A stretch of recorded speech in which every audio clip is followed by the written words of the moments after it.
All right, let's talk about a skill that is honestly a game changer for pretty much everything in life: self-management. And no, this isn't just about keeping your desk tidy. We're talking about taking conscious control of your actions, your emotions, and yeah, your entire future. So let's get into it. You know the feeling, right? That moment when anger or anxiety just completely takes over and you do or say something you kind of regret later. It's like you're just a passenger along for the ride. But what if I told you you could learn to grab the steering wheel?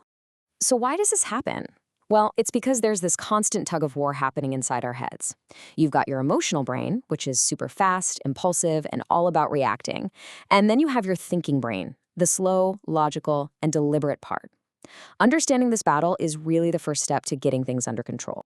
So yeah, let's take a closer look at this internal power struggle. Because, knowing your opponent is half the battle. What's really wild is just how ancient this response is. When your emotional brain even thinks it senses a threat, and that could be a real danger, or let's be real, just a nasty email, it slams the panic button. This is that fight, flight, or freeze response. It's literally designed to bypass rational thought to save time, which is why we act before we think. Okay, so if that's the problem, what's the solution? Well, this is exactly where self-management comes in. It's the skill that lets us step in and basically mediate that whole internal conflict. One of the best definitions really nails it. It's the ability to manage all those internal signals, emotions, thoughts, behaviors, so you can handle different situations effectively. And here's the key: it's all about learning to respond thoughtfully instead of just reacting impulsively. And this isn't just one big, vague idea. It actually breaks down into 4 really important skills. We've got managing stress, which is all about calming that inner storm. Then there's controlling impulses, hitting the pause button, motivating yourself to actually keep going. And finally, using all of that to go out and achieve your goals. So let's start with that first piece: managing stress. We're going to look at some practical, in-the-moment tools you can use to calm down that reactive, emotional brain of yours. Okay, check out this number: 12 to 20. That's about how many breaths most of us take every single minute without even thinking about it. Now, when we get stressed, that number just shoots up. But here's the secret weapon: you can actually reverse the process. By consciously slowing down your breathing, you send a direct signal to your brain that says, hey, we're okay, the danger's gone. A super simple but really powerful way to do this is called the belly breath. You just put your hands on your stomach, take a slow, deep breath in through your nose, and actually feel your belly expand. Then you just exhale slowly as it falls. This physical act directly calms down the emotional brain and helps you think more clearly. And it's not just breathing. Visualization is another huge tool. A 12th grader named Joffrey put it perfectly. He said these kinds of mindfulness practices can literally make you feel the stress coming off your body.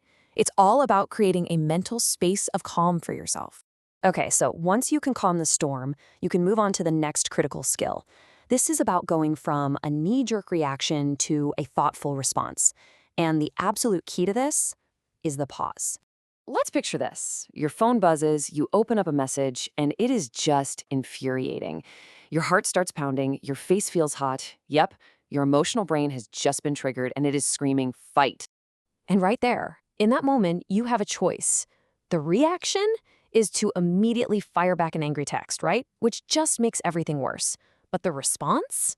The response is to notice that you're angry, take a couple of those belly breaths, and decide to deal with it later when you're calm. The outcome? Completely different. That little bit of space between the trigger and your action, that's the pause. And honestly, that is your moment of power. It's where you stop your emotional brain from hijacking the situation and you give your slow, logical thinking brain a chance to catch up and say, hey, wait a minute. So you can manage stress, you can control your impulses. Now what? Well, the final piece of the puzzle is using these skills to proactively build the life you actually want. This is about designing your future. And that all starts with setting goals the right way. Your goals need to be measurable and, really important, attainable. Look, big dreams are fantastic, but you have to break them down into small, manageable steps. You got to be ready to push through when it gets tough, and this is huge, you have to celebrate the small wins along the way. That's what builds momentum. So let's make this real, right now. Think about it. What is one small, achievable goal you can knock out this week? Not next year, this week. And even more important, what is the very first, tiny step you need to take to get started? Because you see, that's what this is really all about. Self-management isn't something you just have or don't have. It's an active toolkit. You have the tools now to calm your mind, to control your actions, and to chart your own course.